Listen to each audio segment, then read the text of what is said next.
What's up, peeps? This is your boy, Eric Escobar. And you are listening to another wrestling podcast. It's time for another wrestling podcast. The measuring stick just changed around here, buddy. You're looking at the best there is, the best there was, and the best there ever will be. They think they got the answers. I change the question. The cream of the crop. Nobody does it better. These are the best in the world, brother. These are the best at what they do. When we talk about the legends of the sport, there's only two in my book. Another wrestling podcast. Another wrestling podcast. Now can you dig that, sucker?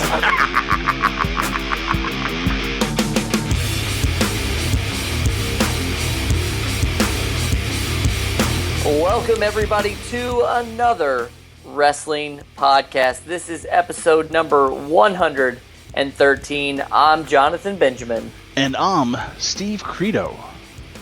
Steve, it is that time again. We are recording live today. We're recording live, or we're live recording? Oh my God, I don't know what's happening right now. We have an amazing show. It's always amazing. It is always amazing. This is 113. I just cannot believe how many episodes we've done. I've talked to you for 113 times, believe it or not. Yes, at least that many. If you have looked at the awesome poster that not yours truly, but yours truly as the one that I'm talking to, Steve created. It shows all of our guests for the second year. It's pretty impressive when they're all lined up.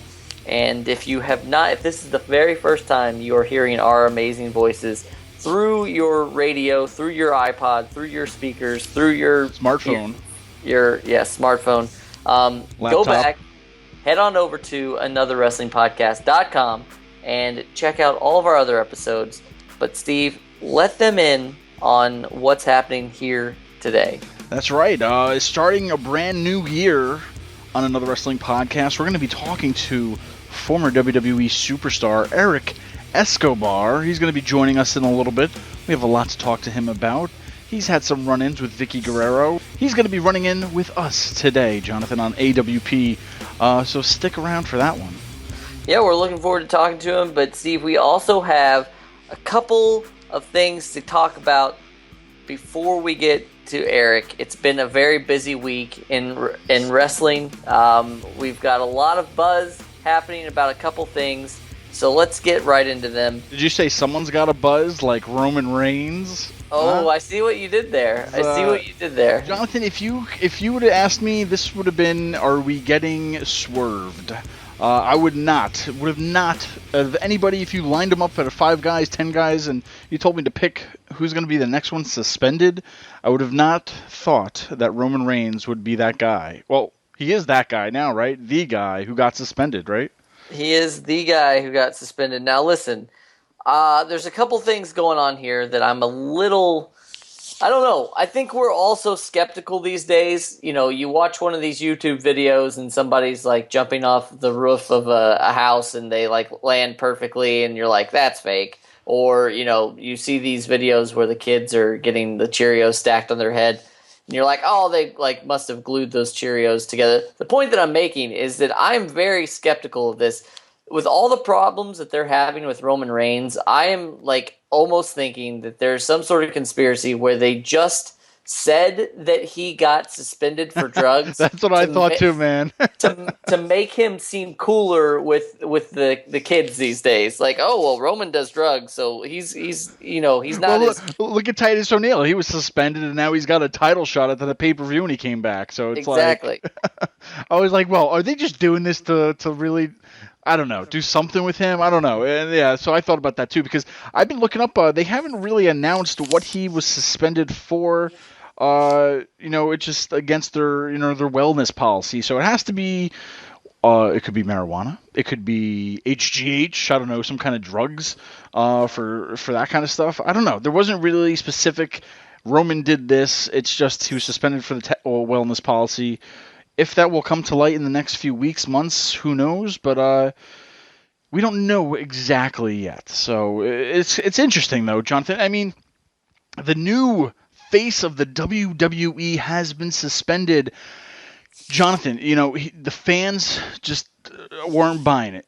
They shoved them down our throats for the past 2 years, from Slammy Award winner, Superstar of the Year, to the Royal Rumble winner, to, getting his main event at WrestleMania. Everything you could possibly give this guy to get him over, the fans still didn't like it. Now he's suspended for a wellness violation. Jonathan, will the fans let him live this down? I don't think that that's going to happen anytime soon. I really think, and listen, if you go back and listen to some of these episodes leading up to this one, you will hear me saying that Roman Reigns is getting better. I think that he is a viable contender, yada, yada, yada. And now this happens. So I don't think that he's going to have the best of times once he gets back. Although we all know that, Vince is looking for a workhorse like John Cena, somebody that's going to go the distance. I do think that can be Roman Reigns. And once he comes back, he's going to come back right around the time of Battleground, which is in July. It's the next pay-per-view or network exclusive. And it's going to be in DC. I think it's July 24th or 25th. So he's going to even miss the draft, if you think about it. I mean, granted, they'll probably draft him still, but, he's not going to be, well, he shouldn't be, at least, on TV until that suspension is up. So maybe he'll get drafted to rehab. Man, it was definitely surprising. What will happen, I don't know. But, he was on that high horse, and he has fell far from it. So, I don't know, man. It's going to be interesting to see what they do with him when he comes back as far as the push goes. I mean, being that top superstar, but now you're in the light for a negative thing in real life. I mean, granted, maybe it could be a mix-up like Adam Rose. Adam Rose had a prescription, they suspended him, and it ended up, being for something false. But maybe it's something like that. But I don't think so. And I know he said he even tweeted it out that he's going to own up to it, but I really want to know what he's owning up to. So yeah. I think that'll be really the icing on the cake to where how severe it was, to where, was it steroids? Was it just he smoked weed? Was it just, what was the severity of what he did to get him suspended, which is what I want to know. So we'll see what happens. But, with the fall of one guy rises another, and that other is WWE champion Dean Ambrose. Definitely did not think I'd be saying that anytime soon, but it happened, Jonathan. He cashed in on the same night and won the WWE Championship. What are your thoughts on the new champion? I mean, I don't know. I'm kind of 50-50 with him. Listen, I like it. I think that it's one of those things where he's one of the guys that you just kind of look over. Yeah, he's charismatic, he is good on the microphone, but he's the modern day Rowdy Piper. He does good, but he never was given a championship or never needed a championship before. But now I think they're looking to build towards the future, and they want people to see him as a legitimate superstar, somebody that can be the champion. And he's probably doing, I would say, top 5 as far as merchandise goes, because kids love him. Some guys like him, women love him, so he's doing well there. I think that the only thing I was surprised about is where they pretty much said it several times on different shows that he was going to win the Money in the Bank and then cash in, and he's sure and true to life, that's exactly what he did. So I think I would have liked it to be a little more of a surprise, just because, but it was. I guess it was a surprise. It was still shocking. I'm glad that it's him. Now all 3 members of the Shield have been champion. He was actually my pick out of all 3 of them, and you can ask anybody. I made a bet with several people, including Brian Chairs, and he said that it was going to be Seth Rollins, and he was correct.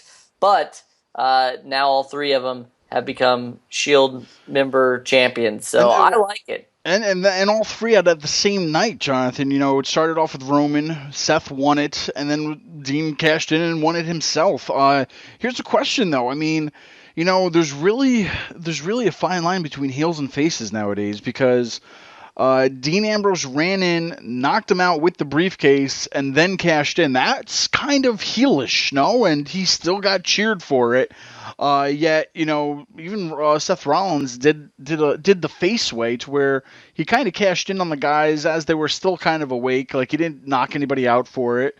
But then what's even more funnier is that Roman's trying to be, sympathize and congratulate him, and they're still booing him. So meanwhile, Dean Ambrose is doing all the heel stuff to win, gets cheered like a face. Then you have Roman Reigns, who's trying to be a face and congratulate his friend, yet he gets booed like a heel. And I find it's funny. It's like there's no line anymore of heel and face, and it's just, if they love you, they love you. If they hate you, they hate you, right?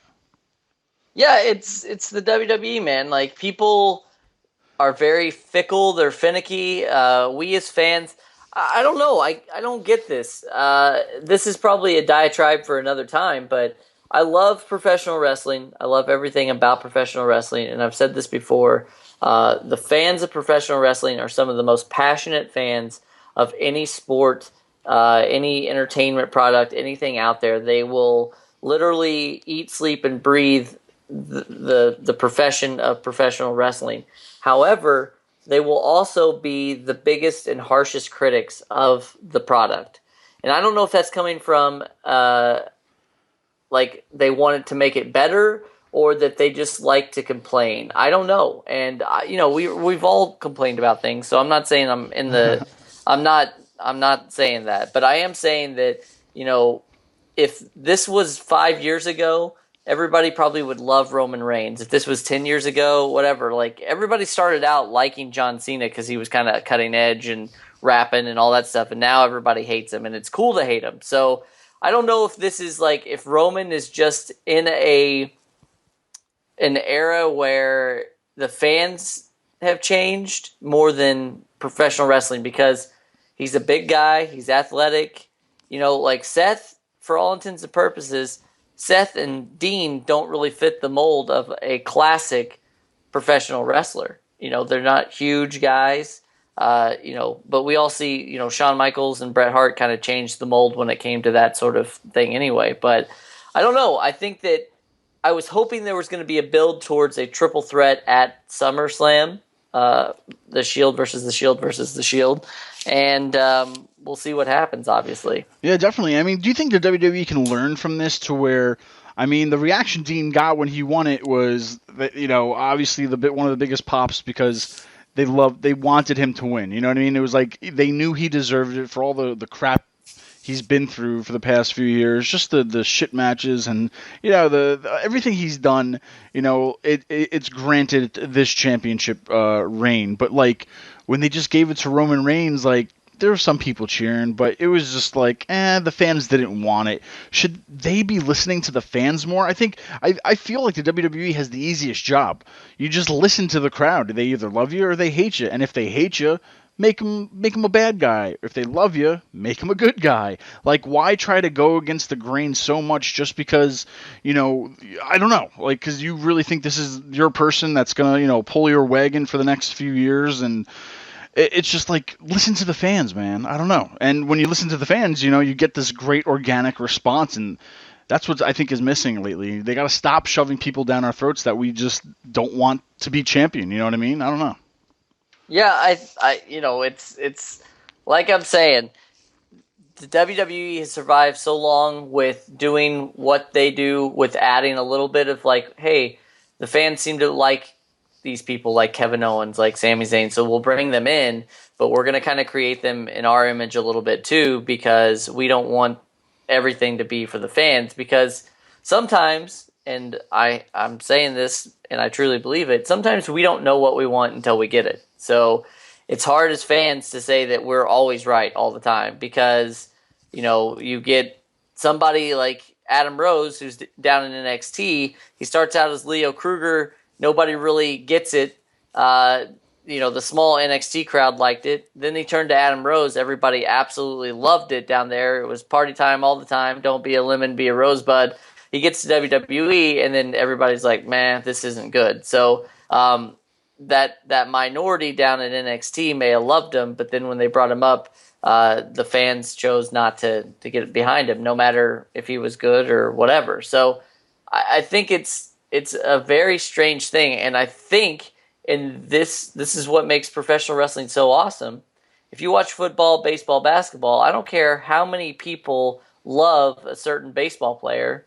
If they're not good at what they do, if they're not good at like hitting, catching, pitching, then the general manager of the team's not going to be like, all right, we're going to put this guy in today because the fans really like him. But if the fans go crazy over somebody in professional wrestling, they will give them a chance. So it's that's what I'm saying. I love professional wrestling, just the way that things work. And I think that Roman, he could come off of this thing better than he was if they play it right. That's all I'm going to say. He just needs to come in as a heel. Stop trying to be what you're not, and stop trying to be, what the fans don't want you to be. And I don't know. I hope he comes back full blown heel, and that would probably be the only way to bring him back. But regardless, Jonathan, there's been a lot of stuff happening. We want everybody to head on over to anotherwrestlingpodcast.com. You could Facebook us, tweet us. All the links are up there. Let us know what you thought about some of the current news we talked about. And anything else you want to tell us. Today's show is brought to you by... Have you ever dreamed of being a professional wrestler? Then the Platinum Fitness Professional Wrestling School is the school you want. Located in Danbury, Connecticut, and led by Randy Sean Lockwood, a pro wrestler with over 15 years experience. Randy brings his passion for wrestling, as well as his vast knowledge to the school, with many guest trainers to enhance your knowledge, skill, and performance. If you're looking to make your dreams a reality inside the squared circle, then the Platinum Fitness Professional Wrestling School is your best choice. Call 203-628-7757 or visit PlatinumFitnessCT.com for more information. This is your Olympic hero, Kurt Angle, and you're listening to another wrestling podcast in association with Celeb VM. Order a personal video message from me and many other wrestlers and celebrities now. Oh, it's true. It's damn true. That's right. Head on over to celebvm.com/AWP. Get a personal video message for yourself or as a gift for someone else. For personal connections, shoutouts, birthdays, proposals, weddings, and much more. Enter your details about yourself so the celebrity can record a personal video message, especially for you, including details such as your name, age, birthday, hobbies, or whatever else you include. As soon as the video has been recorded, you'll get an email with your link so you can share it on social media or download and keep it. Celebrities record videos as and when they can, usually within 2 weeks. But if you want a video for a specific date and it does not look like it will arrive in time, you can cancel it and get an instant refund at the click of a button. There are hundreds of celebrities to choose from and many more joining every day. Search by category or genre. Buy a gift voucher, get updates and offers, and encourage your favorite celebrities to join so they can connect with fans in a fun and unique way. Raise money for their charities and much more. So order your video now for yourself or for someone else. Celebrity video messages and Another Wrestling Podcast team up. Be sure to head on over to celebvm.com/AWP. Now, Jonathan, we've talked about many of topics on this show. There's 113 episodes.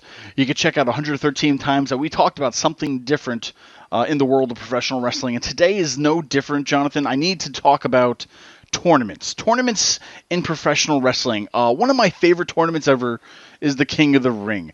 They do it kind of, but I still wish it was a pay-per-view. I love the King of the Ring tournament. Basically, you have qualifying matches to get into the tournament, and then you have the tournament to be the King of the Ring. It all comes down to who is the King of the Ring. Great tournament, Jonathan. I miss it in the WWE as a pay-per-view, but there's so many other tournaments not going on right now in the world of wrestling, from WWE to across the country, at PWG in California. There's a lot of just everything and anything. Jonathan, I need to be schooled on tournaments. Help me out here, because I'm stuck in the past, man. All I know is the King of the Ring. What other tournaments could there be in the land of wrestling? Well, first off, I'm going to ask you, and I already know this question, or the answer to this question, so it's going to be useless, but you like the King of the Ring. Obviously, it's the way to kind of highlight a wrestler without giving them a championship. They in the WWE, It was a time where there wasn't a lot of belts. There was the World Heavyweight Champion, there was the Intercontinental Champion, there were the Tag Team Champions, and that's probably about it whenever it first started. So do you remember maybe one King of the Ring that you really enjoyed? And what about the tournament? What do you like about the tournament style in professional wrestling? Going back to the classic one that, the one that Steve Austin won, where Stone Cold was the 316, Stone Cold Steve Austin was born. What I love about the King of the Ring tournament is just, seeing who would be the number one guy, pretty much. I mean, the King of the Ring should be the number one wrestler in the company, to where it's almost like you're the World Heavyweight Champion, but you pretty much have that title as the King of the Ring. I always loved just hearing what the winners would say as the new king, as silly as that is. After they won, they would get the crown and all that other stuff. But I think Steve Austin, I was waiting for another speech. He came up there, did his his 360 birth, if you will. I don't know how you want to put that, but, it blew my mind at what he was saying. And it was one of those things that just really brought you back into wrestling a little bit, I don't know. I think I just love the coronation of who the champion was at the end of this tournament because, at the end of it, there had to be one winner. So I don't know. It was just fun watching it to see who would really be, it's like I said, it's almost winning a championship, but you're not really winning a championship. Yeah, and this is not a new concept, King of the Ring, and they've done a lot of things before. WrestleMania 4, they had a tournament to decide who's going to be the champion. We all remember Macho Man winning that. Unfortunately, a lot of people probably remember Hogan and Andre being a part of it and Ted DiBiase getting involved. But, there's a lot of tournaments that have decided big things in professional wrestling that didn't decide, like gold. And that's something we talked about, this new Cruiserweight Classic. You are a big proponent of saying that you want you want them to win the Cruiserweight Championship. You don't want there to be like a trophy or anything like that. Yeah, I really want there to be an end game. I mean, granted, the King of the Ring was great, but at the end, you didn't really get a King of the Ring Championship, even though I heard there was one time where they were going to make a belt for it. But needless to say, I think at the end of it, I mean, you have the Andre the Giant Memorial Battle Royal where you get like the Andre the Giant trophy. I don't really want to see a trophy because it's not easy to carry out all the time or bring it everywhere you go. I really feel the winner of this tournament, this needs to be the rebirth of the Cruiserweight Championship. And then if they put it on again next year, the winner of the new tournament would be able to face the champion in a future title match or something like that. But I don't know. I really feel that at the end of the day, there needs to be a champion. There needs to be a belt. And I think that what better way to rebirth the Cruiserweight Championship than through this classic tournament they have. So I don't know. I really want to see a belt at the end of it. Well, I think that we have to think about this real quick, just this tournament. And I think this is brilliant by WWE to have this Cruiserweight Classic. You're going to see these people a lot. I mean, some of the wrestlers are world renowned. I mean, obviously Johnny Gargano and Tommaso Ciampa, you've seen them on NXT for weeks and weeks and weeks now. But if you're just a casual wrestling fan, some of these people may be new to you. A lot of them may be new to you. We are very fortunate on the East Coast to have lots of wrestling. People like Cedric Alexander, people like Drew Gulak, Rich Swann, Tony Nese. Like all these guys are people that we've seen. And I think it's really cool of them to go around to seek out these people because, once again, this is what people want. These are who people want to see. So I think it's great. I think that this is going to be an amazing tournament. They're starting to show matches on the network, and you've got some old classics. Tajiri and the Brian Kendrick are going to be on there. But it was announced recently that our two announcers are going to be Daniel Bryan, which is awesome to have him back, and Mauro Ranallo, which is amazing. I can't wait to see everything about this Cruiserweight Classic. But I wanted to talk to you, Steve, about some other tournaments that may be a little under the radar. And as I mentioned, we are on the East Coast, and one of my favorites of all time is the ECWA Super 8 tournament. And this is just kind of, once again, a way for a promotion to get their name out there, to bring in awesome wrestlers. And this year, 2016, the ECWA has already crowned their Super 8 champion with Napalm Bomb. And you may not know him, and that's all right. Maybe you'll be hearing from him shortly, because they have kind of a penchant of bringing in people that end up being megastars. In 2014, M-Dog Matt Cross won. Somebody in 2011 that you may have heard of, Tommaso Ciampa. 2010, Xavier Woods. Yes, that Xavier Woods. In 2007, Jerry Lynn won it. Davey Richards in 2006. In 2001, Low Key won it. A lot of great winners of this past tournament. So is this kind of a tournament is the same kind of concept like of a King of the Ring kind of a thing? Like it's just is it just a anybody and everybody kind of a tournament, or is it like a certain weight class or a certain kind of style or something like that? It's not really a weight class or style. It's just they kind of invite people to be a part of it. They announce it. It's a big build-up on their website, which is awesome. I know that in the past there have been, I named some of the winners, but people like Low Key, Chris Hero, like a lot of these guys have been brought in for this amazing tournament. And it's just another great way to get people who deserve to have their name out there. Because, I mean, if you look back at some of these winners, in 2003, Paul London won it. And then he went on to go to WWE. This could have been the thing that really made him and made WWE take a look at him. So these kind of independent tournaments definitely catch people's eye, and it goes further than just what you think, the winner's going to be. Well, what does the winner get? They get a trophy, which I know that you're not like you, John. But yeah, I mean, it's not WWE, so and technically it's not like, hey, you just get this championship. So I can understand. I can understand seeing a trophy for this kind of tournament, so that's okay. Okay. But what else? I mean, there's other tournaments out there. I know I've heard one. Maybe you could tell me a little bit about PWG, the Battle of Los Angeles. What happens at this kind of a tournament?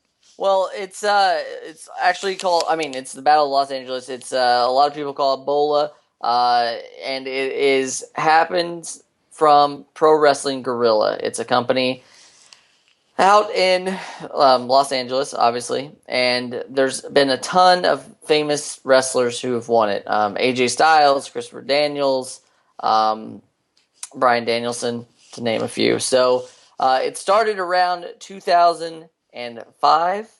It started out with just, I think it was 12 wrestlers.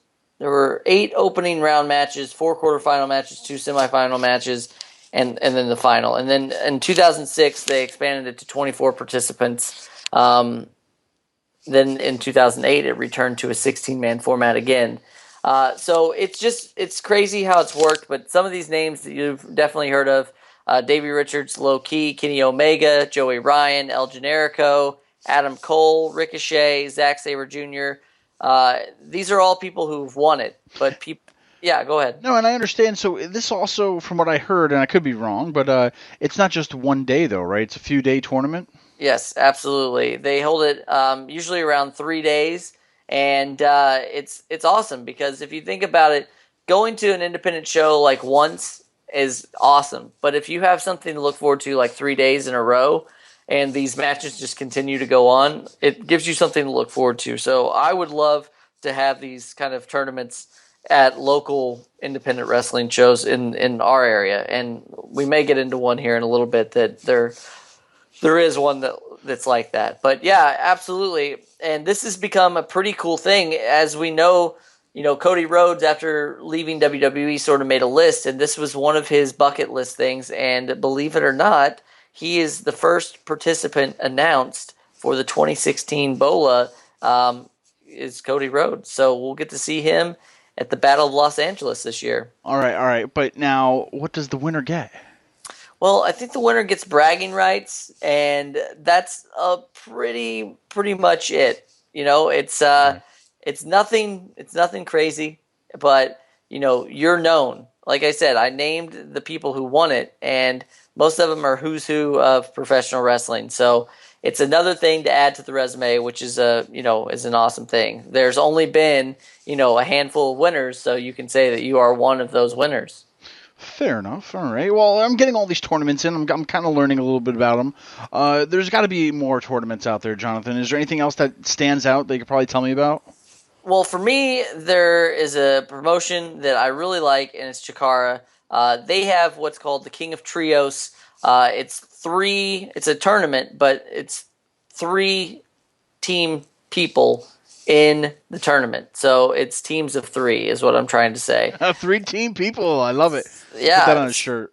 So it's a 3-night event once again. Ooh. This year it starts September 2nd in Easton, PA. And, in the past they've had like old school teams going against new school teams. So I know the Spirit Squad teamed up one year. 3 of the Spirit Squad teamed up to take on some ECW originals. This year there's only 3 teams that have been announced so far, but Team Original Divas Revolution. So we've got Victoria, Mickie James, and Jazz.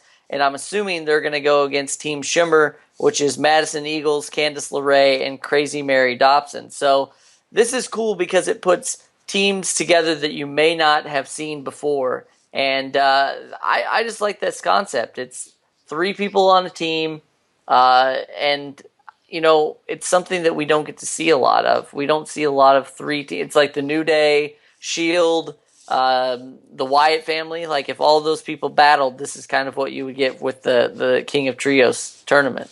All right. Well, Jonathan, you personally, what do you love about these kind of tournaments? Or is there any special one out there that you just love always to watching or hearing about? Or I don't know. Anything out there that stand out to you?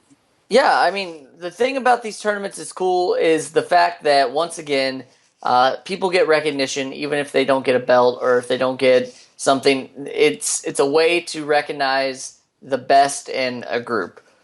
So with the Cruiserweight Classic, it's the best under a certain weight.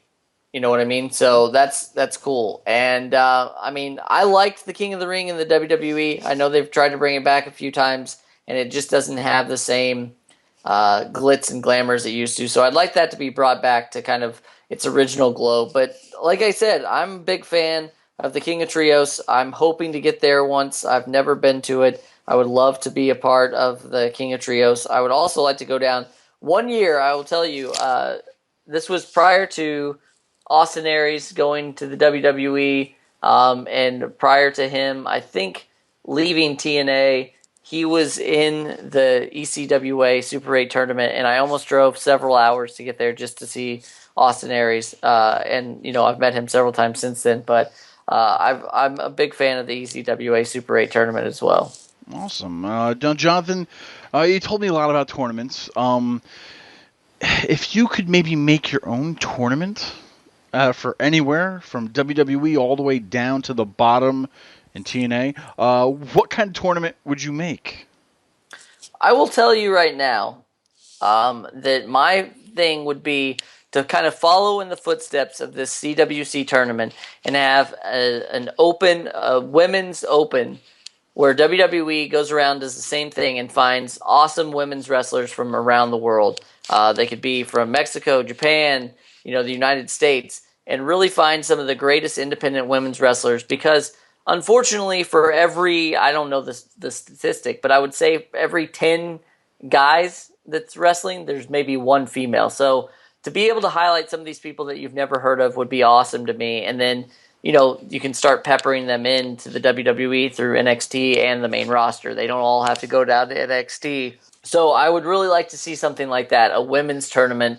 And then who knows, maybe someday, once the well has gone dry in the WWE for tag team tournaments, maybe they could do the same thing. But I like this because it makes it exciting. If you're at an independent wrestling show all over the world, WWE may come in with their cameras and be like, guess what, everybody, you're not getting swerved, but we are filming a thing for one of these upcoming shows. So I think that's awesome. It's like you're going to a show, but then something awesome happens. So I really like the blueprint they have for the CWC, and I hope that continues on with, like I said, women's wrestling and possibly someday tag team wrestling. All right, well, as promised, today we have none other than Eric Escobar joining us. Can't wait to talk to him about what he's up to now, the past a little bit, and just find out what's going on with him. So without further ado, ladies and gentlemen, Eric Escobar. Escobar. Pa' los que me estaban criticando, pa' los que me estaban a mí odiando, pa' los que me estaban envidiando, ahora le regreso de nuevo cantando. Pa' los que me estaban criticando, pa' los que me estaban a mí odiando. Joining us tonight on another wrestling podcast is an amazing talent. He's been wrestling for over a decade and has become a champion nearly every place he's ever worked. Ladies and gentlemen, it is my pleasure to introduce Mr. Eric Escobar Perez. Now, thank you so much for joining us, and how are you doing today? I'm doing great. Thanks for having me, man. Doing my thing little by little as usual, and new projects, new things. Life threw me a couple of curveballs now and here and then, and a couple of blessings in disguise, so to speak, and still alive, doing my thing. Well, that's great to hear. Here in the United States, I know that there's a lot of wrestling on right now. There's, TNA, there's WWE, there's Lucha Underground, and there's a lot of ways for people to watch professional wrestling. Are you still currently competing today? On and off. I came back to Puerto Rico a few months after I got released from WWE because, my wife was... she wanted to come back, and I couldn't say no to her at the time because she went through so much with me, going to WWE, first Deep South, then FCW, and then eventually the main roster until I got released, and I couldn't say no to her at the time, so we decided to come back, and I worked for Carlos for a little bit for WLUC, as usual, and a lot of people would know about this, money in Puerto Rico is tight, especially in wrestling, and they kind of tend to forget to pay the talent. So, and I'm not above anyone else, but at the same time, if I'm going to work, I expect to get paid. So, you miss 1 week, I get it. You miss 2 weeks, then that's a warning. You miss, 3 weeks, or just give me an excuse for the third one, then I'm out. After that, there was a couple of projects that I work with, and then the one project that I'm working for right now is called WWL, World Wrestling League. We did a couple of shows here in Puerto Rico and a couple of shows in Mexico, and everything was good, but I don't know, the guy just decided to close shop, and then he reopened shop, and then he closed shop again. And then he's planning to reopen the company again. April 30th is going to be the first show. Hopefully, things will go better this time around. He claims that he wanted to trim out, some of the vultures, so to speak. And now he's got a good team behind him, and he's a great guy. He's a long-time wrestling fan. His name is Richard. He owns a couple of businesses here in Puerto Rico, and hopefully things will work out better. He's got a lot of plans. He's got a lot of ideas he wants to put to work. And he wants to do shows in the States, and he wants to do shows in Mexico again, and obviously Puerto Rico. And that's like the one project, wrestling-wise, that I'm working with. Other things that I had on the side were acting, a couple of commercials, TV series, and movies here. Hollywood is coming to Puerto Rico a whole lot.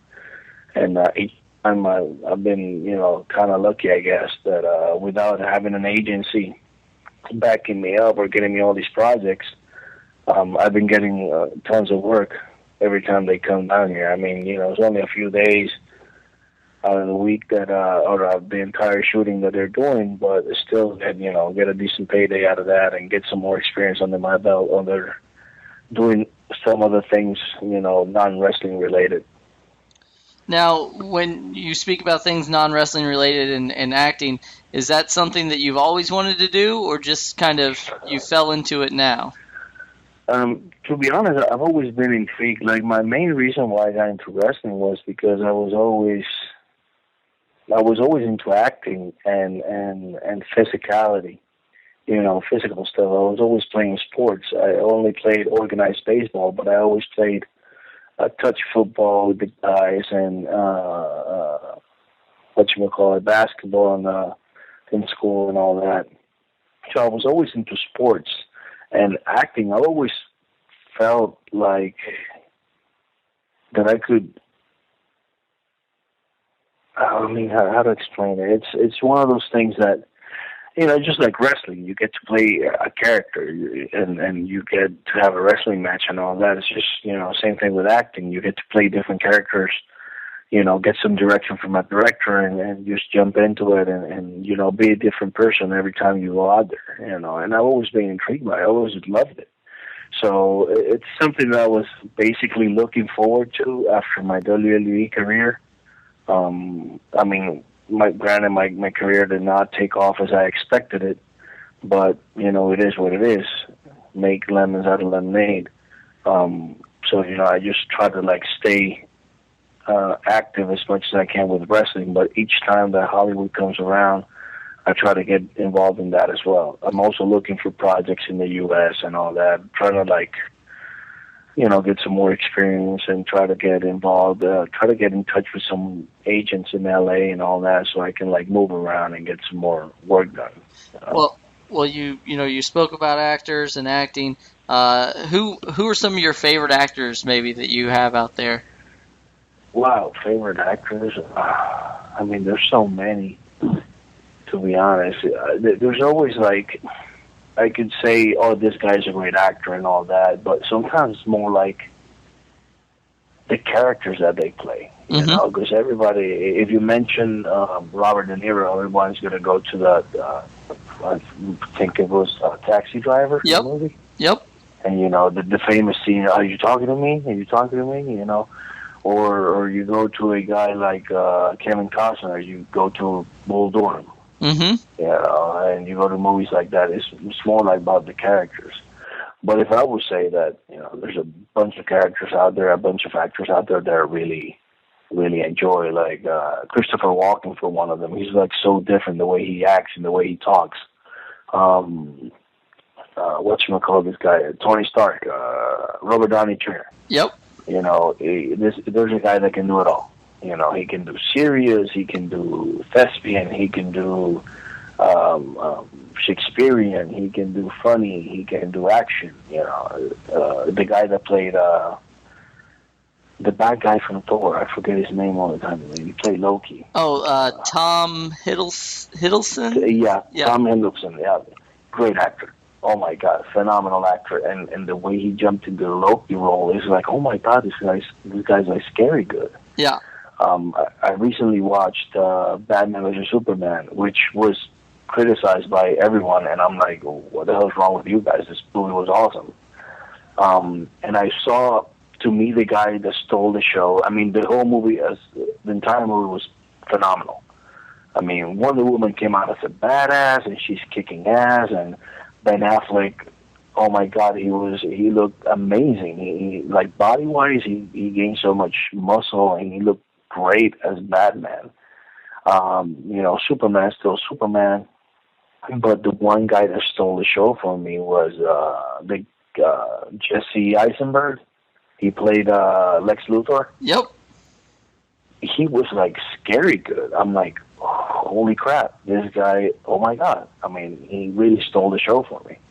So for me to say that, oh, this guy's my favorite actor, no. It's more oh, this guy can do this great, and this guy will be great for that character and all that. So favorite actors, I will say all of them. All of them. Awesome. Now, you mentioned that you're still wrestling here and there, and you like acting and trying to get into that. Have you been approached, or have you approached working with Lucha Underground, which kind of, I feel, is pretty much the best of both of those worlds? Yeah. When they were in the early stages of development of the whole project, I did get in touch with Conan about it. At the time, the guy that I was working for here, we did Triple Mania. That's like the WrestleMania in AAA in Mexico. I think it was 2012, if I'm not mistaken.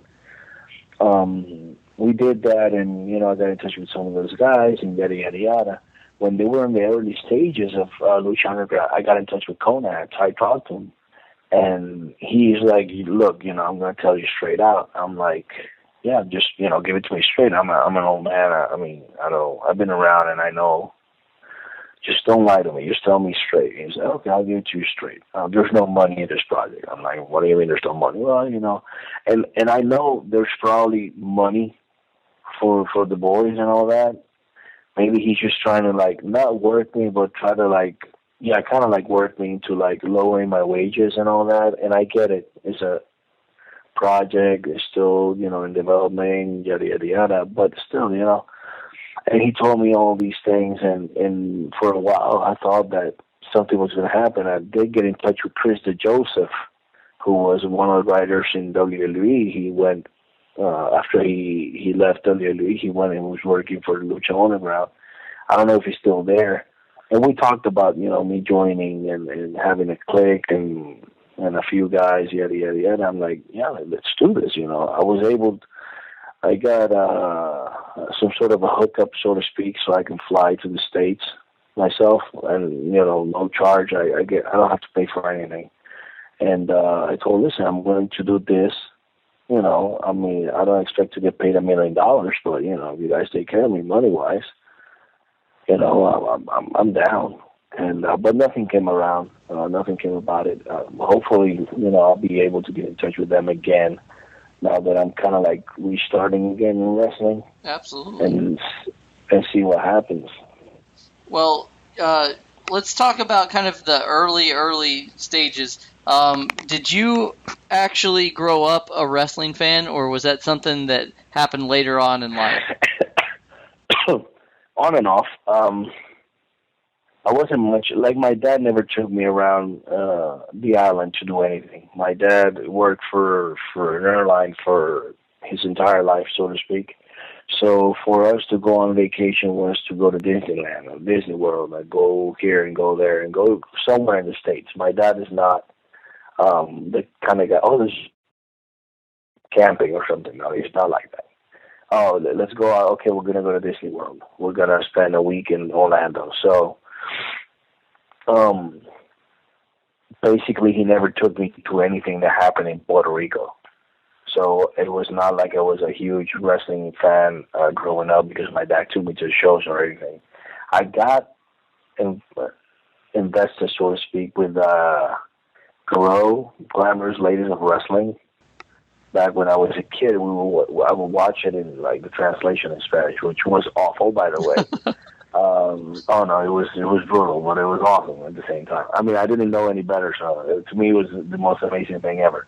And I was like, wow, I was mesmerized by these girls. I'm like, wow, this wrestling thing is pretty cool. Then, I grew up and started watching a little bit of WWF at the time.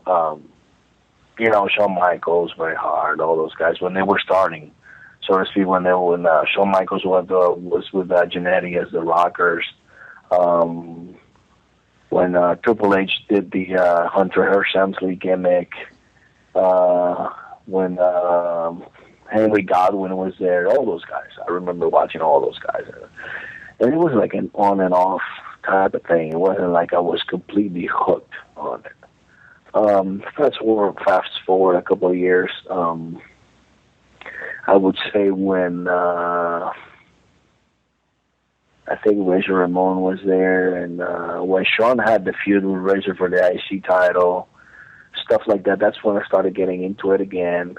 And, Shawn Michaels started becoming one of my favorites. Oh, Shawn Michaels, this guy's pretty good, Then I remember when The Undertaker came out and all that, and it wasn't still, I was not completely hooked. I would watch it. I would watch almost every show and every pay-per-view, but I wasn't completely hooked. when I really got hooked was in the Attitude Era. That's when everything just clicked for me. I'm like, I want to be like these guys. Stone Cold was on top with The Rock and Triple H and Mick Foley and Taker and all those guys, and DX was there and all. I'm like, wow, this is fucking awesome. I want to do this. This is what I want to do.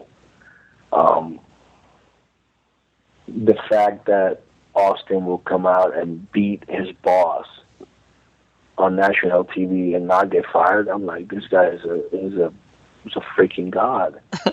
You know, he's living the American dream, the actual American dream, that people want to go to work and beat the crap out of the bosses and not get fired. This is awesome. You know, the Rock would raise an eyebrow and the entire crowd would go crazy. Mick Foley with a sock puppet, just making the crowd go insane. That's when it really clicked for me. That's when I really, really became a fan. I mean, I studied wrestling history, so to speak, because I wanted to learn more about the past and where this guy came from and where that guy came from, yada, yada, yada. But it wasn't until that time that I really got hooked into the whole wrestling thing, until the Attitude Era. When you got hooked in it, did anybody, did you go to your parents and say, listen, this is what I want to do? Did anybody try to talk you out of it? How did that work? No, man. It was something funny because around that same time, it was back in, I went to college in Florida Atlantic University for a semester. I was supposed to play baseball there, but the people that promised me the scholarship, we never signed anything. They got fired or they left or something like that. So when I came in to the school, they were already gone. I'm like, oh, I'm screwed. So I really that's when I started watching all the shows. It was back in 99, I think. Yeah, back in 99. That's when I really started, I didn't have anything to do. Just, I didn't have a car, didn't have any money to go out every day. So basically I just watched wrestling and worked out. I went to the gym and worked out and went to school and watched my wrestling. When I moved back to Puerto Rico to continue going to school here in Puerto Rico, I started going to shows to the local wrestling shows with a friend of mine, IWA. Savio Vega was there with Miguel Perez and Victor Quiñones, God rest his soul, was the president of the company. So I always had a thing for cowboy gimmicks. I do remember watching Cowboy Scott Hall doing the cowboy gimmick here in Puerto Rico. I do remember that. And Stan Hansen. I used to remember Stan Hansen. So I always liked cowboy gimmicks. So I bought myself a cowboy hat and I went to the wrestling shows wearing my cowboy hat. I was lifting weights and I thought I was huge, which I was not. I was still puny and skinny fat, so to speak.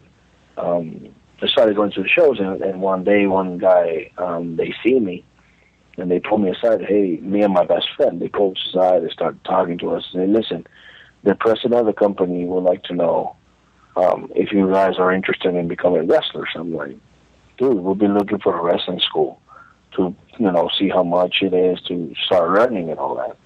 So, yeah, don't worry about that. We'll take care of that. But you guys want to do it? Yeah, sure, no problem. They came to us 20 minutes later, and they pulled me aside and said, listen, we made a mistake. It wasn't with your friend. It was just with you.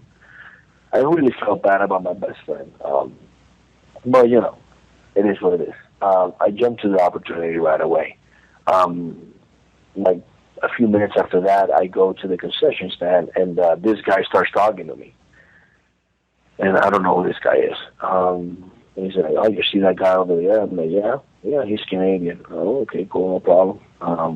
Do you know who I am? I'm like, no. I'm Victor Quiñones. I'm the president of the company. I'm like, oh, well, nice to meet you, sir. And then after that, he sent me to train with the guys. And that's how everything started little by little. I got a few weeks of training, and then the guys disappeared. I heard they got into some, legal trouble, and they had to disappear for a bit. I'm like, well, this is messed up. And after a while, they just told me, just start coming to the shows earlier. After they set up the ring, and we'll get someone there with you so you can train.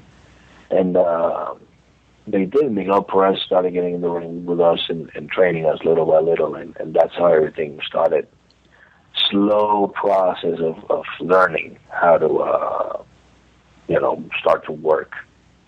After or prior to that, did you have something else kind of lined up that you wanted to do? Or, if wrestling didn't work out, or once you kind of got it in your mind that you wanted to wrestle, that was all that was on your mind? No, that was all that was on my mind. After I threw out my shoulder playing baseball, so basically I can't throw a ball more than 3 or 4 times before my shoulder starts bothering me again. So baseball was out the window. So I'm like, I'm just going to try this wrestling thing because I really, really enjoy it. And that was it. That's all I wanted to do. I got a bunch of waitressing jobs, and I was still going to college and did everything I had to do to be able to afford. I lived with my parents, so I didn't have to pay rent or anything like that. But I always chipped in at the house. Mm-hmm. So whatever jobs I could get, I would pitch in the house and the whole wrestling thing. Like my parents, they didn't know about it. At that time, my dad was he asked for a transfer. There was another position available in Atlanta. So he went to Atlanta for a bit, and my mom went with him. So I had the house to myself. One day, we were doing, without me knowing how to actually wrestle, one of the guys that kind of, helped me started, getting trained. He had a wrestling show, so allegedly he tells me that he told the promoter that he was going to use me for a show and not. Well, something went wrong, and me being green, and I didn't know. I got pushed into a trash can, and I hit my forehead with the edge of the trash can and split my forehead right open. I was bleeding, and they said, "Oh, this is going to look great on TV." I'm like, okay. Well, whatever. So they filmed it and all that. I go home, I put a Band-Aid on and try to cover it up. I tell my mom the lamest excuse. I was working as a waiter in this one restaurant, and there was actually a handrail of the stairs that was loose, and he had like a sharp edge. So I told my mom, I slipped and split my forehead open with the edge of the handrail. She did not buy it, but she went with it just because. And as soon as she goes to Atlanta to see my dad, the first thing that she says, "I think Eric got into wrestling." And they didn't tell me about it. They didn't say anything. They just let me be. And that was it. After a while, it was like, they kind of got into it until I started really getting beat up and getting color in the shows and all that crap. That's when they really got upset. It's like, you shouldn't be doing that. You got to get out. But to me, it was all part of the learning process. So I let it happen. Now, 15 years later, 16 years later, now I know better. I'm like, no, I'm not doing that. Now, you, at this time, like you said, you're kind of new to the business, you're breaking in. Were there any times while this was going on that you said that, I think I'm in over my head, I should probably quit? Or did you just really, dive in head first and enjoy all the aspects of training? There were times where I doubted. There were times where I went in this is a little bit too much. This is getting out of hand. Because I noticed that there were some guys that they didn't want me in the company. They did not want me to get into wrestling. They had that old school mentality. And they bit me in the worst ways. They beat me up in the ring in the worst ways. And I just whatever, bring it. I would come home, black eye, split forehead, 16 stitches, messed up shoulder, messed up back, kendo sticks, marks all over my back.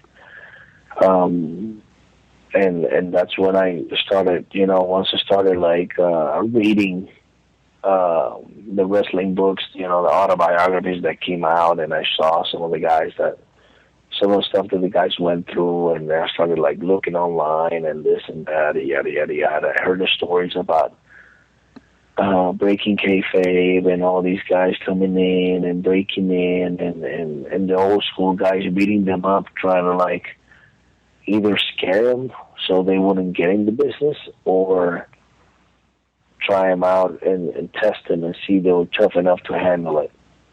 I'm like, I was taking it like, okay, are they trying to test me? Are they trying to like make me quit? Up to a certain point where I know they're trying to make me quit, but I did not care. I was fully determined. As soon as I started wrestling, I knew that I wanted to go to WWE. Mm-hmm. Plain and simple. I mean, there's no denying that if you get in this business, it's because eventually you want to make a living, and a good one at that. So whoever says, oh yeah, I got into wrestling because I love the territories and I love, working in front of 50, 60 people, that's the biggest, lamest, biggest bullshit you will ever hear from anyone. Yeah. You don't get this business because you want to work in front of 100 and in front of 50 people. You wanna go to the football stadiums with WWE. You want to main event WrestleMania. You want to be the person in charge of putting 90,000 people in a stadium. That's the only reason that anyone gets involved in this business, because why else would you get beat up and go through the shit that we have to go through if not for that? Well, you just mentioned WWE, and I know that, I did research and looked into you wrestling before you got to WWE, but it looks like, at least on this end, that your transition from Puerto Rico to WWE really wasn't that long of a transition. You came up pretty quickly. Yeah, because I've always had this thing, and that's one of the things that it cannot be taught. You can't learn that from someone teaching you. When they say, oh yeah, if you stand in front of a crowd, just picture them in their underwear and you feel comfortable in that. I mean, to me, that's total bullshit. I don't think that works at all. Try to make people calm. I mean, I've always been calm in front of like large crowds, and no one can ever say that I did not see a large crowd before I got to WWE. I have a story about that I'll tell you later on. Working here in Puerto Rico, when IWA was at its peak, the average house was like 3,500, 5,000 people. That was on a regular basis, on a weekly show. I got to a show where we filled out this baseball stadium. It was like 13,000 people. So to me, being in front of like large crowds has always been like something that I'm very comfortable with. And like talking and speaking in front of a crowd, very, very, very comfortable with it too. I was not taught how to cut a proper wrestling promo here in Puerto Rico. I did what I saw on TV, watching WWE and watching the classic old school Puerto Rico style of promo. I would try to combine the two a little bit, try to make up, my own style. And the reason is, here's the difference between territories and WWE. Territories build wrestlers. WWE builds superstars. You wanna use the wrestling platform to become a superstar, because a superstar is who you want to put in a movie or in a TV series, and that's eventually not everyone's goal, but I guarantee you that everyone after WWE, they want to have a movie career like The Rock. I guarantee you that. If you ask the entire WWE locker room, what do you want to do after wrestling? Well, 90% of them, they will say, yeah, I would like to become an actor. It's the next logical step. You don't want to get beat up until you're like 60 or 70. You want to get out of that, and be a celebrity. An A-lister like The Rock himself. Come on, really? If not, you want to run for office. And you're still in the public eye. You're still somewhat of a superstar. That's when WWE, that's where they excel, because they make superstars. They don't make wrestlers. They make superstars.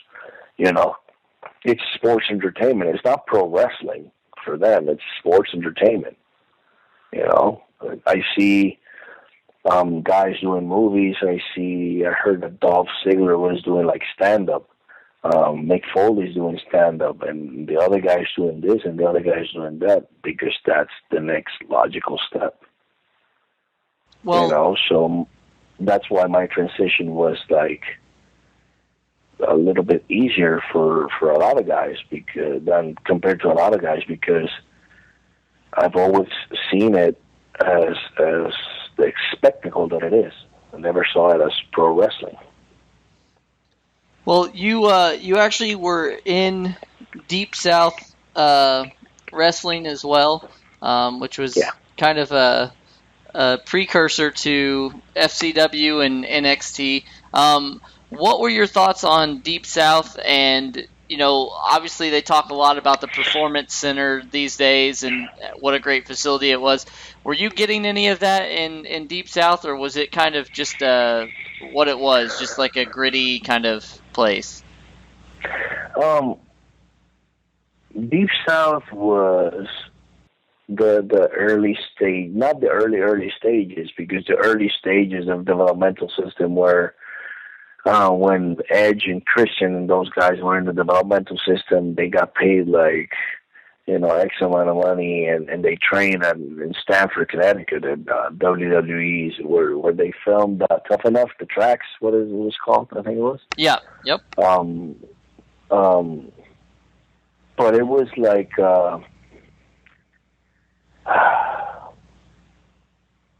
it was just a place to go train and do like a weekly show, and hopefully they will get like more house shows and all that, so you can harness your skill and develop your skills a lot better, so you can get ready for the main stage, which was WWE. The place I think was great. I had never been trained like properly. Like I said, the guys that started training me kind of disappeared, and I learned on the job, so to speak. 5 years into wrestling, that's when I got hired back in 2005. And I couldn't do some basic moves, and Bill DeMott questioned me. He's like, so you've been working for how long, and you don't know how to do this? And then that's when I told him my whole story. So listen, I started training, and the guys that started training me disappeared because they got in trouble with some legal troubles, and they disappeared. And he's like, oh, okay. So that's when I started he started teaching me, from basically from the basics, so I could learn the proper way. I think it was just, if you compare it to what the Performance Center is, it has been like an evolving type of thing, because they shut down Deep South. They moved some guys to FCW. They moved some guys to OVW, and then not long after that, they shut down OVW, and they shipped everyone to FCW. I guess they wanted to have not a bunch of territories, but just like one big developmental facility, which is what NXT is right now. But I think it was like a huge stepping stone from what Deep South was and OVW was to what FCW became. And then it was like another huge step from FCW to NXT. So it has been like an evolving process. Well, during that time, you got to work with like basically a who's who of wrestlers. Did you have any specific people that you really enjoyed working with back in your either Deep South or FCW days? Well, the first guy that I didn't work with him, but he was the booker in Puerto Rico was Dutch Mantell and Luke Williams from the Bushwhackers. And they would tell me stories, and I really enjoyed it. I mean, but they had this old school mentality. They were not there to teach me. They were there to write, to book the shows. So they had that old school mentality. And Dutch Mantell did give me a good piece of advice. And he's like, you see that chair right there? You grab that chair right there, and you sit down and you watch every match from the show. And that's how you start to learn. And to be honest, it kind of clicked. Little by little, but it kind of clicked. Then I went to work for Carlos, and I mean, I didn't really get to work with a whole lot of people that I just, they threw me around with the locals for the most part. I did get to work Abdullah the Butcher once, and that was a thrill because a friend of mine, my best friend, was like a huge fan. And I called him up that day and said, listen, I work in Abbey. He's like, are you really? I'm like, yeah. Oh, that's fucking awesome. That's fucking great. What are you going to do with him? And I don't know. Whatever he wants, whatever he says that we can do. I don't know. So it was like a big thrill for me. But that was like the only guy that I worked with. Then when I went to Deep South, it was pretty much with the same guys that I trained with. But I did see the early stages of like Kofi Kingston and The Miz was there. Mike Knox was there. Ryan O'Reilly, who was part of the Ascension, I think it's called. Mm-hmm. Yeah, he was there too. Those are the guys that I do remember. Great Khali got his start there in Deep South as well. What's his name now?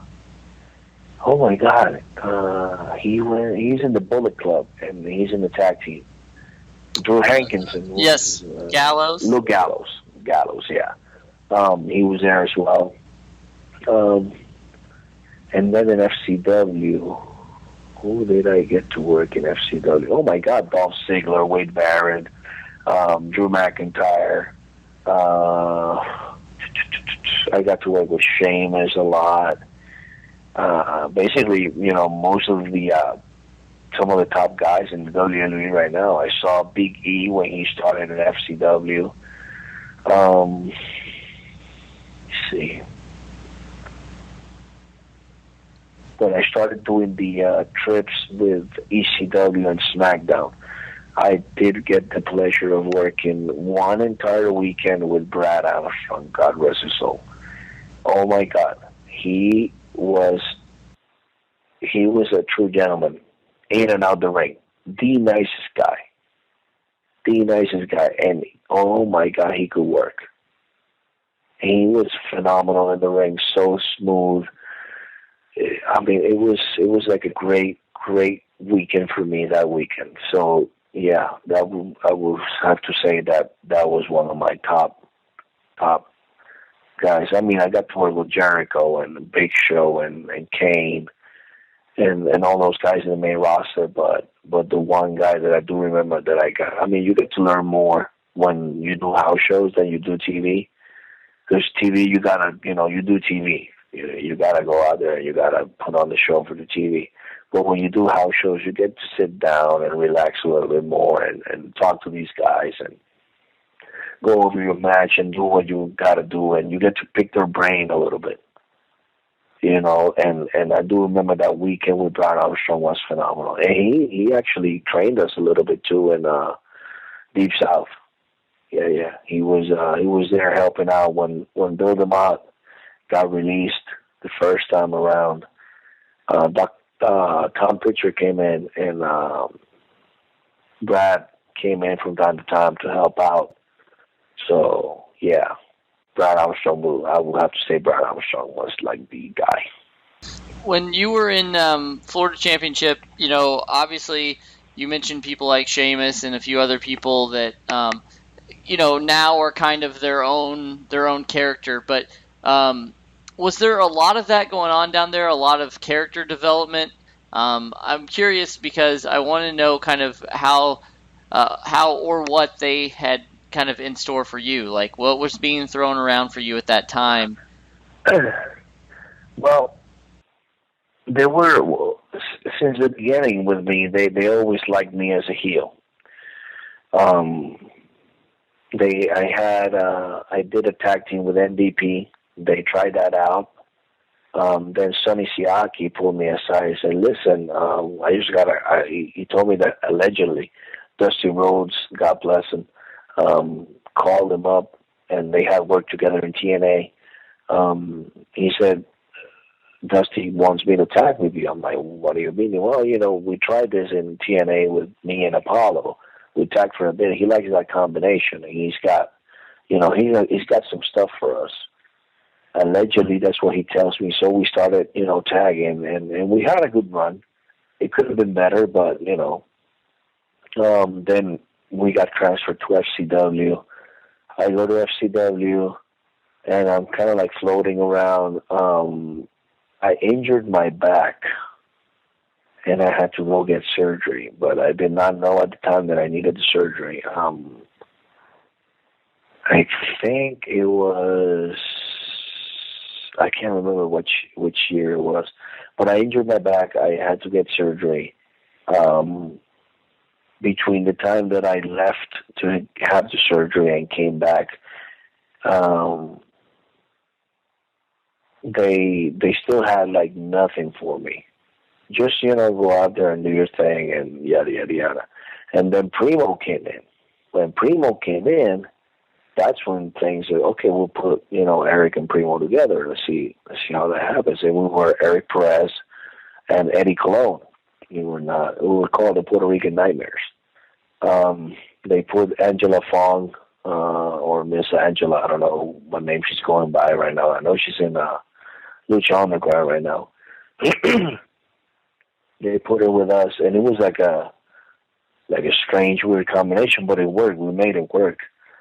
At first, we were supposed to be heels, and we tried. Oh my God, did we try? We would sit down with Dr. Tom. Hey Doc, how can we make these the fans hate us?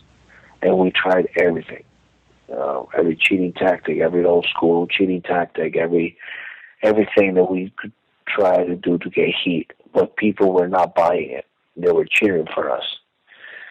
So they eventually just gave up. Him and Doc just went, whatever, just let them be babyfaces. So we were like the only babyface tag team in FCW at the time. And that's when Drew McIntyre and Wade Barrett came in.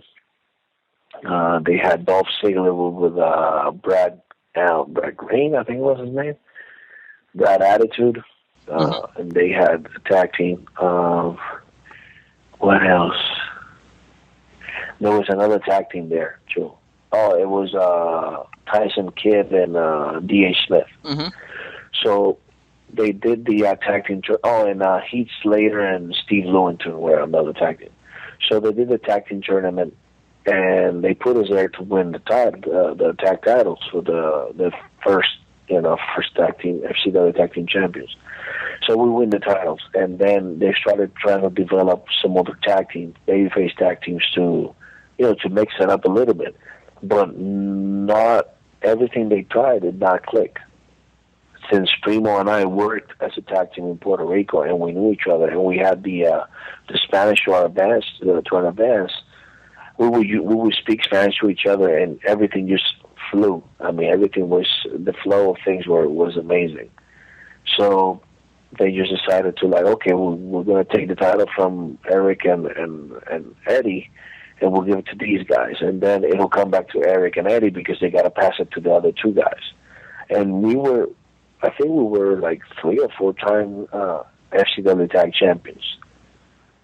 So at the time, we had a good chemistry in the ring, and they saw that. When Primo gets called up, allegedly the idea that they had for me, this is what they told me, was that Primo and Carlito were going to get in trouble with Legacy, and since Legacy were 3 or 4 of them, I was going to come in to be the equalizer. Okay. But then obviously, the fourth guy would be Randy, who come in and, we get the run from them, and eventually we'll go separate ways, and yada, yada, yada.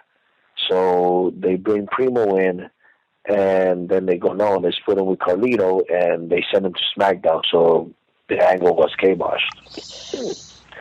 So I'm stuck in FCW, no direction, so to speak. There were some naysayers that they thought I was not going to be able to do it, but Dusty said, let's give him the ball. Let's do something with him. I mean, he's got that Pedro Morales type of fire in the ring, and he doesn't look like a bodybuilder, but he doesn't look like a big fat piece of crap either. Yeah. He looks good, but he still looks different. And that's when they decided to go with me and give me the push that they gave me the FCW title. And to be honest, that was like the highlight of my career. That was like, to have a guy like Dusty Rhodes and Dr. Tom and Steve Kern go like, this is going to be my guy, even though this is like, like the little leagues of the minor leagues of the big leagues. But still, this is going to be my guy, and we did good. I mean, I think they did some decent business with me, and they gave me the ball, they gave me that trust, and that was like the best I've ever felt. And that was the direction they wanted me to go, to be this fiery, Pedro Morales type of Puerto Rican wrestler. Doing the Spanglish thing, going back and forth between Spanish and English, and that's everything just was great. I thought at that time everything was perfect, but still no anything from the main roster in the WWE. So that's when Dusty just kind of like snapped at them and said, listen, I had this guy for over X amount of time, and he's been ready forever. What are you guys going to do with him? And the rest is history. Well, with you just mentioned that you were Eric Perez, and then at some point your name changed to Escobar, Eric Escobar. Was there any personal significance to that name? We've heard how WWE has tried to name people over the years. Was that a decision on your part, or was that a decision by WWE? No, it was a WWE decision. I mean, they told us like 4 or 5 times. They told us to like write a list of like 10 to 15 names that we would like to use. I wrote. I mean, let's be straight here. I'm not going to beat around the bush about it. I enjoy a good stereotype if it's done in a funny way, like like a comedian like Kevin Hart or Cat Williams would use a stereotype because it's funny. It's entertainment. I don't get offended by that. So WWE is no different. They like stereotypes. It's exactly what the New Day is doing. Stereotypical, stereotypical African Americans. They come out, they're loud, and yada yada yada. It's funny, it's entertainment. I get it. I guess they went with the Escobar name because it's like one of the most famous Latino names in history because of Pablo Escobar. Okay. I guess that's why I did write it on the list of names. I wrote Eric Montana of like Tony, Scarface Montana.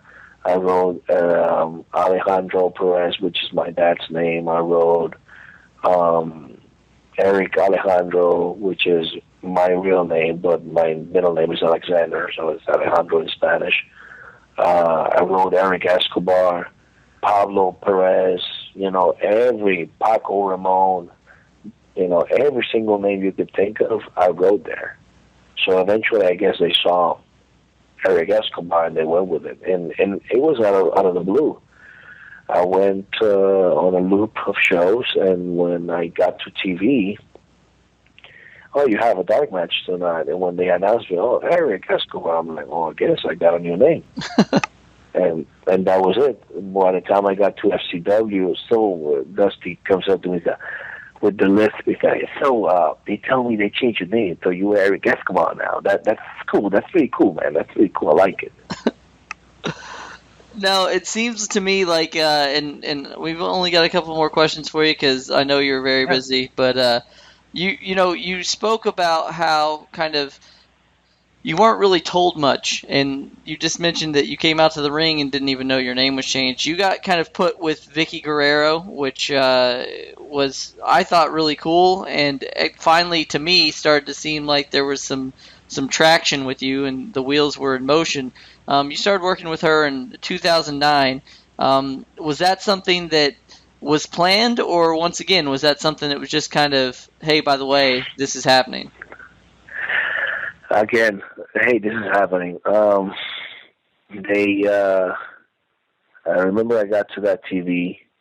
I had spoken to John Cena for the entire weekend. Like, he was giving me tips and all that. Regardless of what you think of the guy, I never had any problems with the guy. He was very, very nice to me. He was class act with me.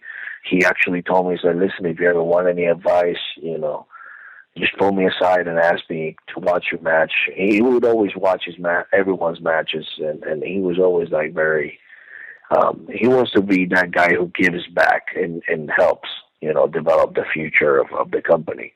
He's always looking for like new opponents, obviously, but anyways,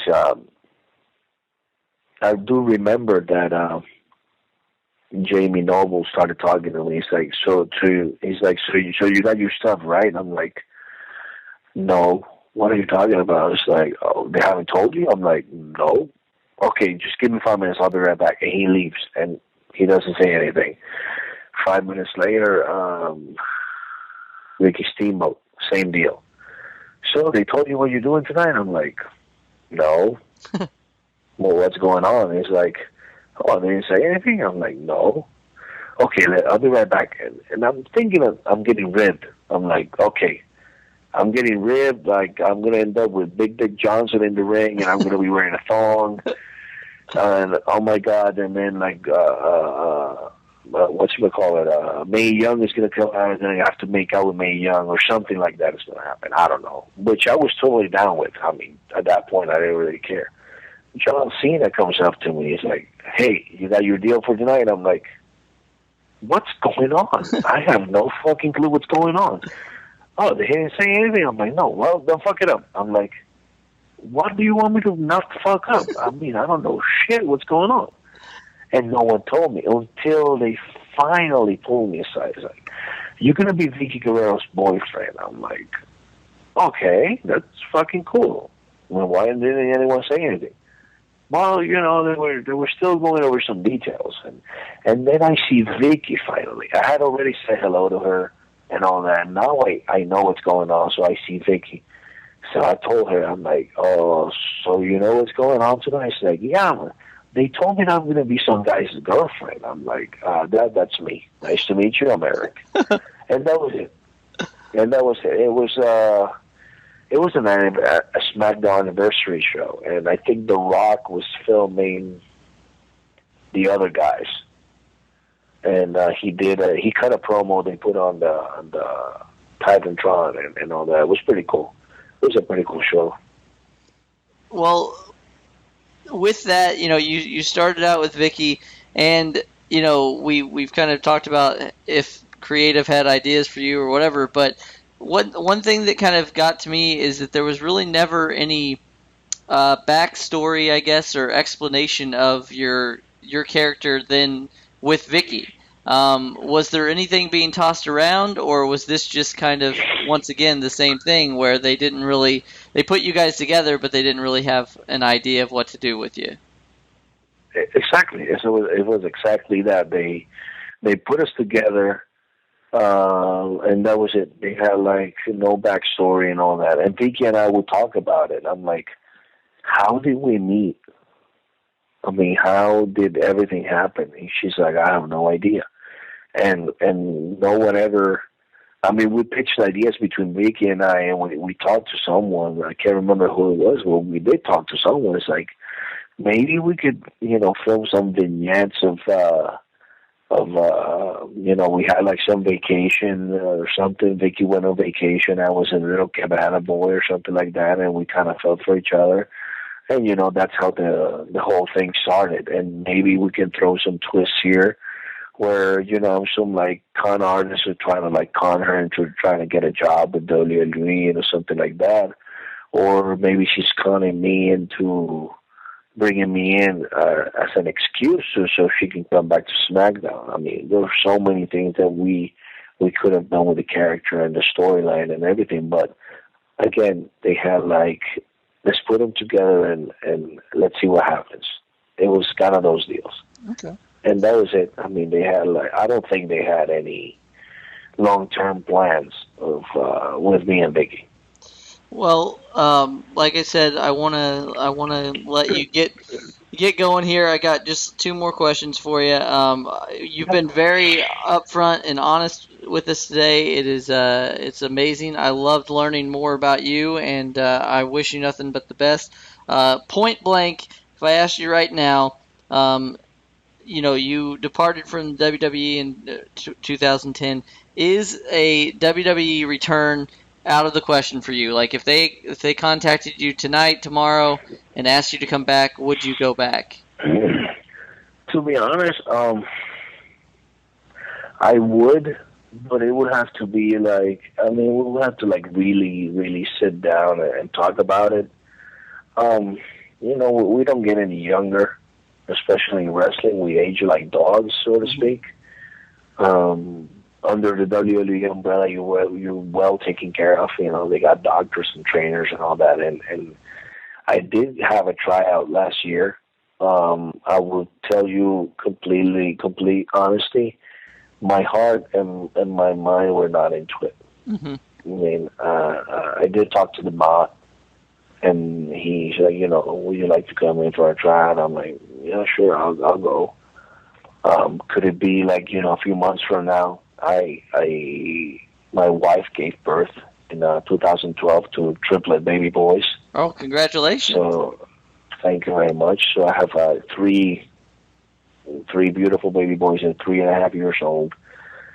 So they are the center of my universe right now. So my life revolves around them. I go to my job, I go to work, and I cannot wait to come home and play with my kids. I mean, they're at school by the time I get off work and all that, but I want to come, go pick them up at school and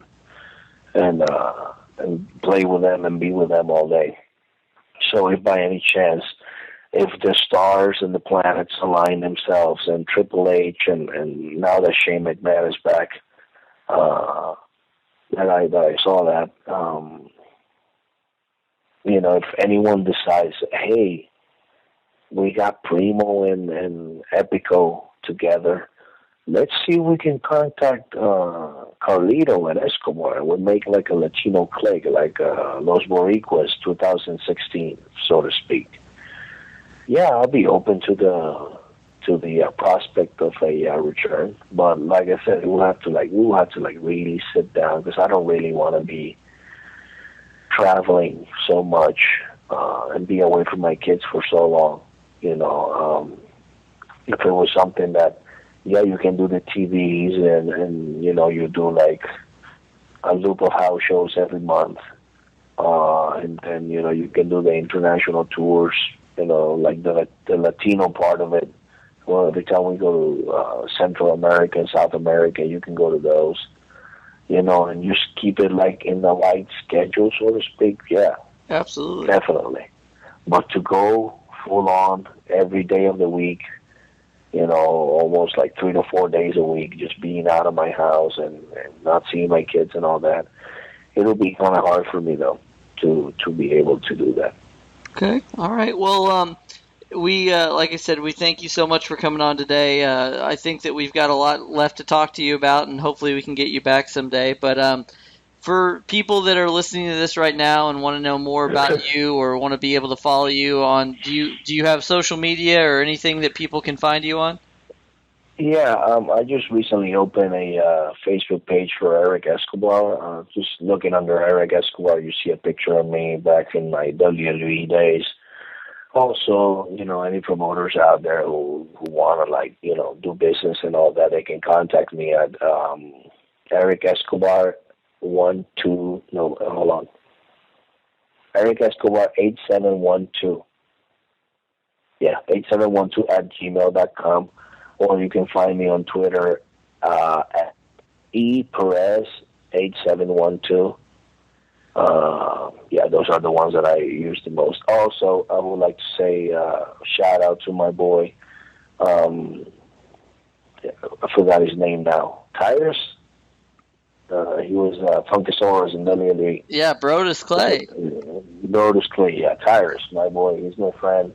We stay in touch from time to time. We have a weird type of relationship and a weird type of sense of humor, but we get each other. He's my boy. He's my friend. He's one of the very few true friends that I do have. Tyler Rex is another one of them. Heath Slater, he's kind of lost, but you know, I still consider him a friend. And Tyson Kidd, who has always, you know, been class act with me and stayed in touch with me from time to time. And, you know, anybody who I haven't mentioned, Rory from the Highlanders, and so, you know, we stay in touch all the time. We talk all the time. Wade Barrett, Drew McIntyre, all them guys, you know, all the guys in WWE that remember me. You know, shout out to you guys. Hope you guys are doing well. Your families are doing well. Your careers are doing well. Dr. Tom, Steve Kern, Norman Smiley. I love Norman Smiley. He's a good guy. He's a great guy. And Bill DeMont also. And, you know, anyone that I forgot, my bad. Well, we're like I said, I think that we've got plenty of material to have you on again. I'm hoping for nothing but the best for you. You seem like one of the nicest people that we've spoken to, and I just can't thank you enough for coming on today. Well, thank you for having me. Well, that's the show. We want to thank you all for listening today. Every week we do the show free of charge for you, the fans. And if you're wondering how to repay us, we have just the thing. Subscribe to us on iTunes. Hey, and while you're there, be sure to rate us and give us a good review. If you're looking for more information about AWP, then head on over to anotherwrestlingpodcast.com. We are all over social media, and you can find us on Facebook, Twitter, Instagram, YouTube, and more. If you are an AWP superfan, you can also show your support by going over to ProWrestlingTees.com/AnotherWrestlingPodcast and buying one of our official AWP shirts. We couldn't do this show without you, so tune in next week for Another Wrestling Podcast.